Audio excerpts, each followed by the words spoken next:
U.S. presidential election is finally over. Just kidding. The battle is just beginning.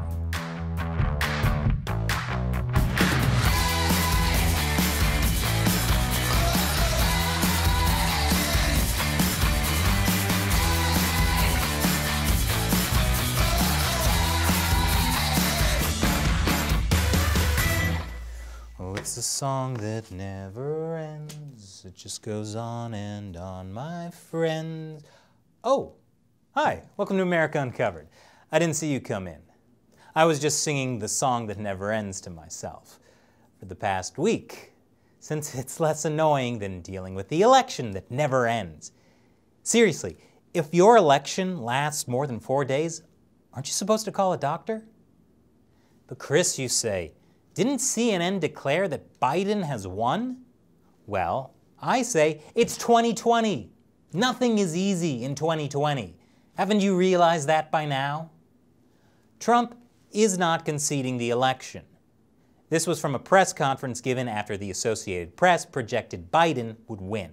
Obviously, he's not going to concede. Wait, why is Giuliani giving the speech? Where was Trump? This has not changed his plans for the day. The president is still on the golf course at his golf club in Sterling, Virginia. You see. Wait, President Trump was golfing? Well, he certainly seems calm about everything. But he lost already, right? It doesn't matter if he concedes, right? Well, no. I'm afraid this election is far from over. You see, the voters themselves don't determine the next president on Election Day. The next president is actually selected when the Electoral College votes on December 14th. Right now, all the talk of Biden winning, that's just what most mainstream media outlets are projecting. Because they don't decide the election. The call for Joe Biden is it? Who was it called by? Oh my goodness, all the networks. Wow. All the networks. We have to forget about the law. Judges don't count. And that's Trump's campaign's plan. Between now and the day the Electoral College actually votes in December, the Trump campaign will try to cast doubt on the results of the election. They say there was voter fraud, and there are ongoing lawsuits and calls for recounts in key swing states. If only the U.S. had elections like Taiwan, where anyone can go watch the votes be counted, maybe we wouldn't be in this mess right now. Now, by and large, the mainstream media narrative is the claims of voter fraud are baseless. There's no evidence of voter fraud. However, that is misleading. It's misleading because they're confusing evidence and proof. Those are different things. Legally speaking, evidence just suggests something may be true. It doesn't necessarily prove it once and for all. This is something the media struggles with. Like how they said there was lots of evidence Trump colluded with Russia, even though after years of investigation it turned out there wasn't any. And this was something Giuliani pointed out in his speech. He brought out several Republican poll watchers who claimed they were not allowed to stand close enough to see if the ballots were legitimate or not. Also, when you say that there's no evidence, the people standing behind me are called witnesses. They will eventually, soon hopefully, appear in court and give this testimony, because we're going to file a federal lawsuit that will cover here and Pittsburgh, and we will have as many witnesses as the court needs. Right now it could be as many as 90 witnesses. That's called evidence that there was a uniform deprivation of the right to inspect, which constitutes a fraud on the people of Pennsylvania, constitutes a fraud on all legitimate voters. Any illegitimate vote cancels a legitimate vote. And the burden of proof as to whether it's a legitimate ballot or not, when it's a mail-in ballot, is on the person proposing the ballot, because there's no other way to justify it. Well, they made it impossible to view those ballots, and there can be only one conclusion as to why you would make it so impossible. Because many, many of them were fraudulent. The Trump campaign doesn't need to prove there's voter fraud to take it to court. They just need enough evidence. They even created a hotline for people to report voter fraud. It was inundated with prank calls. Obviously, not all the so-called evidence of voter fraud that's coming out is legitimate. For example, did you know Joe Biden admitted to it? We have put together, and you guys did it for our administration, the President Obama's administration before this.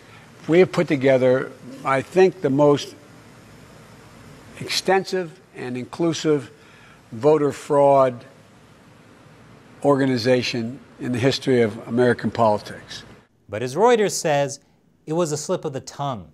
Biden was describing the voter protection program his campaign has launched in anticipation of potential legal fights over the outcome of the November 3rd election against President Donald Trump. See, that wasn't Biden admitting to voter fraud. He just gets easily confused and says the wrong thing a lot of the time. So what voter fraud claims are legitimate and which are bunk? We'll take a look after the break. Welcome back. Unless YouTube demonetizes us, in which case, for the price of a cup of coffee, you can support us on patreon.com/AmericaUncovered. Okay, let's look at some of the major claims of voter fraud. We'll start with what Giuliani said. Poll watchers weren't allowed to do their job. There are basically two claims here. One is that in some cases, Republican poll watchers were denied access to watch ballot counting. At the press conference, Giuliani brought out a poll watcher from Philadelphia. I never got past the first identification stage. They kept saying that mine, as well as 5 or 6 other Republicans, their names hadn't been entered into the system. And after the first time it happened, the second time it happened, I had no second thoughts about it being a problem, more that somebody failed to finger us into the computer system. But after a while, what I witnessed, and I said to Mr. Giuliani before, in a morbid curiosity staring at, I felt insidious fraud going on. I felt that we were kept away from doing our civil duty. That was everybody on both parties should be upset about.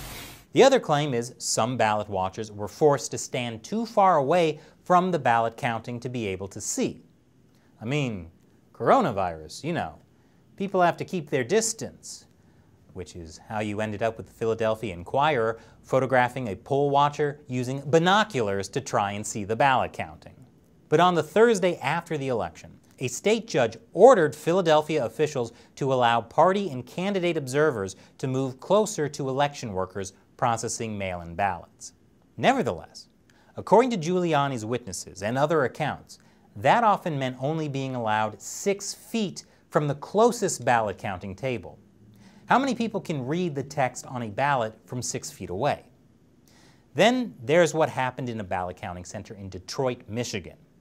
As concerns of voter fraud spread, Trump supporters organized outside the building to watch the ballots be counted. But photos like these emerged of poll workers covering up windows so they couldn't watch. Suspicious? Absolutely not. There's a simple reason for it. Of course, right-wing media claim it was hiding something nefarious. But the real reason was that only the media is allowed to take pictures inside the counting place. Makes sense. People should only have the right to information after it's been filtered through authorized media. Maybe Taiwan has the right idea.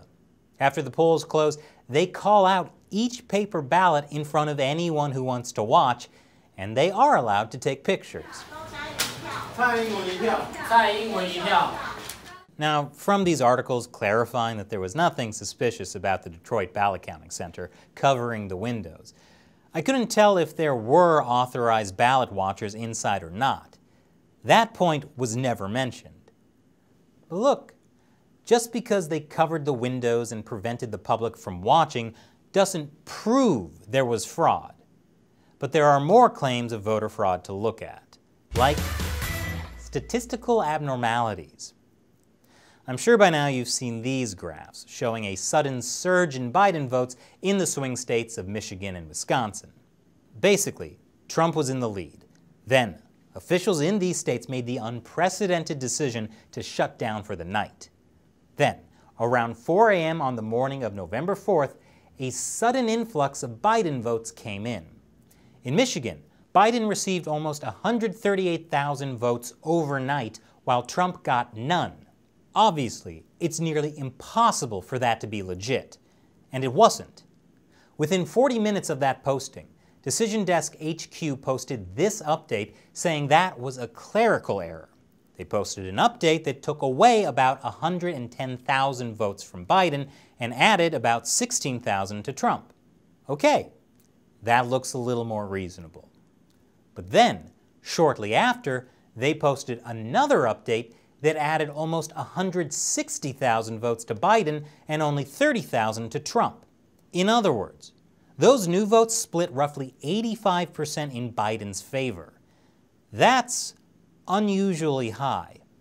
To explain that, you'd need to assume those votes came from a deep blue county and only included mail-in ballots, which generally skew towards Biden. However, going by data at the time, let's take a look at the deep blue county of Washtenaw. It went for Biden by the largest margin. But even there, the votes were split by less than 82% for Biden. And the votes from there were only about 126,000 total. So the tens of thousands of Biden votes must have come from somewhere else, not Washtenaw County. Now you might say that, well, Republicans discourage voters from casting mail-in ballots, so it makes sense that more mail-in ballots were for Democrats. But what's strange is, when it comes to mail-in ballots, more of them were requested and returned by Republicans than Democrats in early voting here. There's more. There were also other statistical anomalies in the votes. Statistical abnormalities are also not proof of voter fraud. But when vote tallies don't seem to match with previous data or show weird anomalies, it might be worth investigating. Now let's look at machine error. Of course there was machine error. It's 2020, people. And I'll tell you about it after the break. Welcome back. In 2 counties in Georgia, voting machines crashed.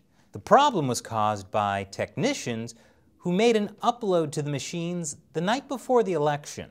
According to one of the local election supervisors, that is something that they don't ever do. I've never seen them update anything the day before the election. She did not know what the upload contained. Hours after the crash in those 2 Georgia counties, a 3rd Georgia county's voting machines also glitched. All of Georgia's counties are using voting machines supplied by Dominion Voting Systems, a company that sells electronic voting machines and software. Dominion Voting Systems. Sounds like a friendly name, doesn't it? In fact, Dominion equipment is being used in 28 states, including the key swing states. Dominion equipment was also being used in Antrim County, Michigan. Wow, elections are like a geography lesson, aren't they? This was a county where Trump soundly beat Hillary Clinton back in 2016.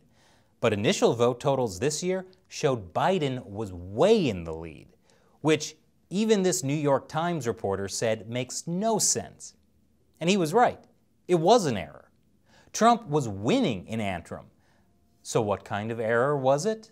According to the Antrim County Clerk, results on electronic tapes and a computer card were accurate, but it appeared that some of the results were somehow scrambled after the cards were transported in sealed bags from township precincts to county offices and downloaded onto a computer.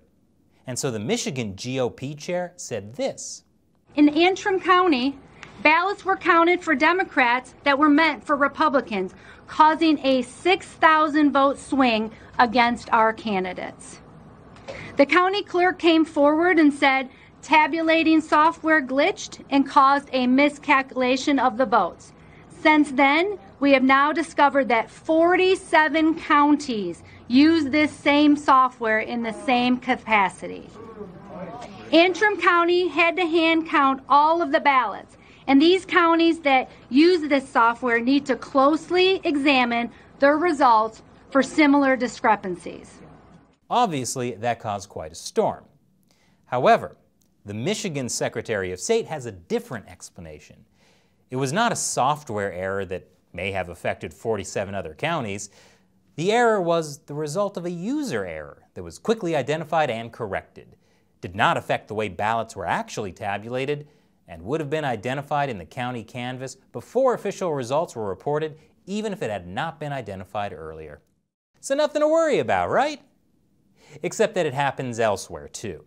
In another Michigan county, a different computer glitch said the Democratic candidate won the local commissioner race.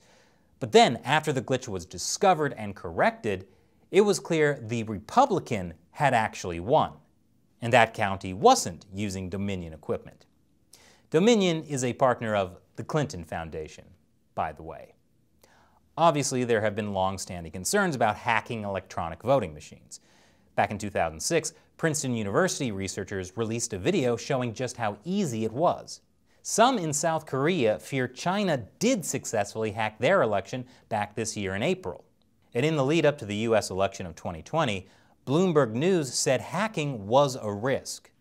And so last year, amidst election hacking concerns, Dominion decided to fix the problem by hiring lobbyists to spin the image of electronic voting machines on Capitol Hill. The first firm Dominion hired had a lobbyist who used to be the former chief of staff for Nancy Pelosi. So is that proof there was a conspiracy at the highest levels of the Democratic Party to use Dominion electronic voting equipment to swing the election? No, it is not. It is not proof of intentional fraud, nor of any kind of conspiracy. But as I mentioned, to get this to court, all the Trump campaign needs to do is create enough doubt about the results of the election. And if the machine errors I mentioned don't at least cast doubt on the accuracy of the results, you haven't been listening. But don't worry, there's more, which I'll get to after the break. Welcome back. So, I'm not saying there was election fraud, but there are certainly things that cast doubt on the integrity of the elections, which are at least worth investigating. For example, what's being called Sharpiegate. Who knew? The biggest threat to American democracy was not Vladimir Putin, it was the humble Sharpie. Some Arizona voters sued, claiming using Sharpie pens invalidated their ballots. However, local officials said Sharpies were fine. In fact, encouraged because the ink dries so quickly. They even made a video about it, starring our friend Phil the Ballot. Hey everyone, Phil the Ballot here. Did you know you can use a black or blue pen or Sharpie to fill out your ballot in Maricopa County? The new tabulation equipment only reads the ovals, so bleed-throughs are not a problem. Wait, who was that woman speaking? I wanted to hear from Phil the Ballot. Anyway, the lawyers have since dropped the lawsuit. So where did this story come from? Well, according to Maricopa County election officials, the previous ballots could be screwed up by a Sharpie bleeding through. And so you had cases where Republican voters in other counties had their ballots rejected multiple times, and so poll workers gave out black and blue pens worried that it might be the pens causing the issue. Or, for instance, Pima County, Arizona, said the felt-tip pen ballot controversy burning through social media is false, while also saying felt pens are discouraged because the ink can bleed through, which is why they specifically don't give out Sharpie pens. So that's getting confusing. Why are there so many different types of ballots? But according to officials, if a felt-tip pen mark does bleed through on an early ballot, the ballot likely gets sent for duplication, meaning an elections worker will fill out a new ballot using the voter's choice that will be properly read by the tabulation machines. And surely there are poll watchers there making sure those new ballots are filled out exactly the same way. Or maybe not. Next up, illegal ballots. As ballot counting continued past the November 3rd deadline, Trump tweeted, "Stop the count." That's because of allegations the additional ballots for Biden were fake, including ballots from the dead. For example, there was a claim that more than 14,000 dead people voted in Detroit, but according to a fact check by the Epoch Times, that doesn't seem to be true. They cross-referenced about 30 randomly chosen entries from the list with the state's publicly accessible voter index data and found only 3 of them requested, sent, and returned their absentee ballots this year. All 3 were born after 1918, and none of them was listed as deceased.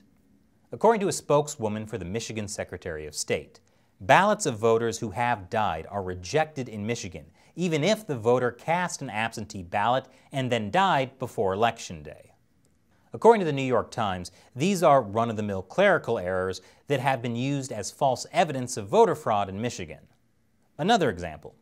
More than 500,000 mail-in ballots in Virginia and 200,000 in Nevada were sent to dead people or pets. Well, I think we all know which candidate Chairman Meow voted for. Anyway, that story isn't true either. Here's what happened in Virginia. The Center for Voter Information, a nonpartisan organization, mailed more than 2 million people ballot applications. That's right, ballot applications, not ballots. It was to boost voter participation.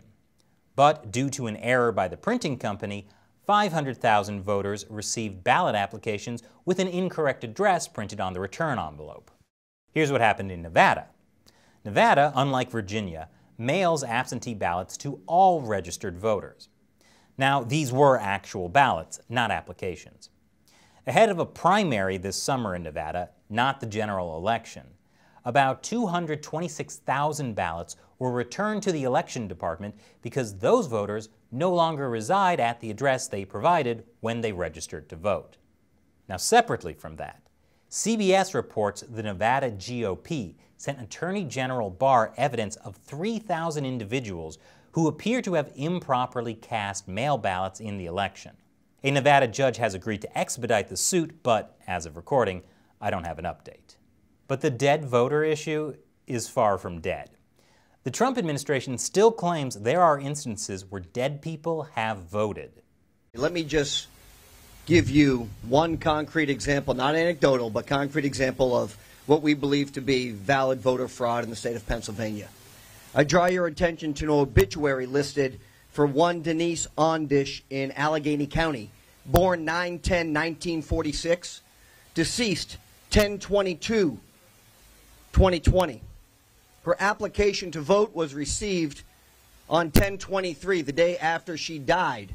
It was then mailed by the county back to her on 10/24/2020, 2 days after she had legally passed away. And the ballot was then received back at the county office on November 2nd, 2020. And when you go to the Secretary of State's website today, it says that she voted in this election, effective November 2nd, 2020, a full 9 days after Miss Ondish of Allegheny County passed away. Which, if true, is still just one example of a ballot sent in by a dead person. But in October, Judicial Watch, an American conservative activist group, found that 353 counties in 29 states had voter registration rates exceeding 100%. Basically, there were more registered voters than eligible voters. Does that prove voter fraud? No. Most likely that means these counties aren't adhering to the National Voter Registration Act of 1993, which requires states to make reasonable efforts to clean their voter rolls. In other words, it's just a clerical mess, not necessarily intentional fraud. Judicial Watch sues states for this. Earlier this year, Judicial Watch sued Pennsylvania and North Carolina. Both states were pretty important in this presidential election. And again, Trump doesn't need proof that there was voter fraud. He just needs to make the whole thing seem like enough of a mess that he can get it into court. And that will give him and his team more time and power to investigate. And finally, missing ballots. There have been proven cases of ballots disappearing. A postal worker was arrested for allegedly stealing over 800 pieces of mail, including 3 absentee ballots. Certainly, 3 absentee ballots wouldn't swing the election. And he clearly was not a master criminal. He was caught by federal authorities because he got in the wrong lane, which brought him to the border crossing with Canada. When asked what he was doing with 800 pieces of undelivered mail, he said the mail belonged to him and his mother. However, the defendant could not account for additional names printed on the mail pieces. But then there was a viral video shared by Donald Trump's son, Eric. He posted a video that has since been deleted of someone allegedly burning 80 ballots for Trump. It was fake. You'll never become his favorite son this way, Eric. Here's a repost of the video with the warning. Yeah. Oh, Trump. You gotta do what you gotta do. Trump.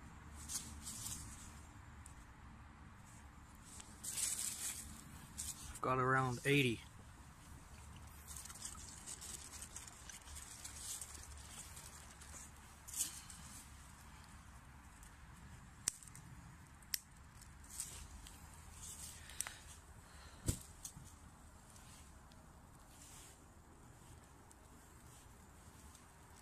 How do we know it's fake? Well, the guy in the video never says where the ballots were from. But at one point in the video, you can see the names for city council candidates in Virginia Beach, Virginia. They send out sample ballots to people to help them prepare for voting. The guy was burning the sample ballots because the real ballots have this barcode around the edges. Another story involves military ballots, mostly for Trump, found in the trash in Pennsylvania. That one really did happen. However, according to the Justice Department, it was only 9 ballots total. 7 were for Trump. Definitely not good. But 9 ballots did not swing the election. But it still might be a jumping off point for looking into possible other cases. And there are more examples. In this case from Greenville, Wisconsin, police discovered 3 trays of mail which included absentee ballots. In fact, in the last 24 hours, police in Greenville, Wisconsin found mail in a ditch, and it included absentee ballots. And also, I can confirm for you that Trump ballots, ballots for the president, were found in Pennsylvania, and I believe you should be getting more information on that shortly. In Glendale, Arizona, a farm worker found 18 filled-out ballots that had been stolen from people's mailbox. Those are just a few examples. I'm sure more stories will come up as time goes on. Now remember, none of what I just talked about is proof of voter fraud. And it's certainly not proof of a large-scale coordinated voter fraud. But Trump doesn't need proof. He just needs enough evidence to get judges to accept his lawsuits. And that's why lawsuits and recounts are pending in several key swing states. And more evidence could be coming, as Attorney General William Barr has authorized federal prosecutors to look into substantial allegations of voting irregularities. Normally, the Department of Justice would wait to look into these cases until the votes are counted and certified, but Barr's memo allows prosecutors to look into them now. Barr is instructing prosecutors not to wait because such a passive and delayed enforcement approach can result in situations in which election misconduct cannot realistically be rectified. The head of the Department of Justice's Election Crimes Division resigned in protest after Barr's memo. So if Trump's lawsuits proceed, some or all of these cases could end up in the Supreme Court. The Supreme Court has already ruled that late arriving ballots in Pennsylvania must be separated. Which is to say, just because some media have declared the election for Joe Biden, doesn't mean he'll actually become the next president. But regardless of your political leanings, I think we can all agree on one thing. The integrity of our voting system to provide free and fair elections in the future is more important than which candidate gets to be in the White House for the next 4 years. Just kidding, we can't even agree on that. But just remember, it's still too early for celebrations or tears from any side. Actually, no, tears make sense. We should all be crying. You know, in fact, I think that's what I'm going to go do now. Once again, I'm Chris Chappell. Thanks for watching America Uncovered.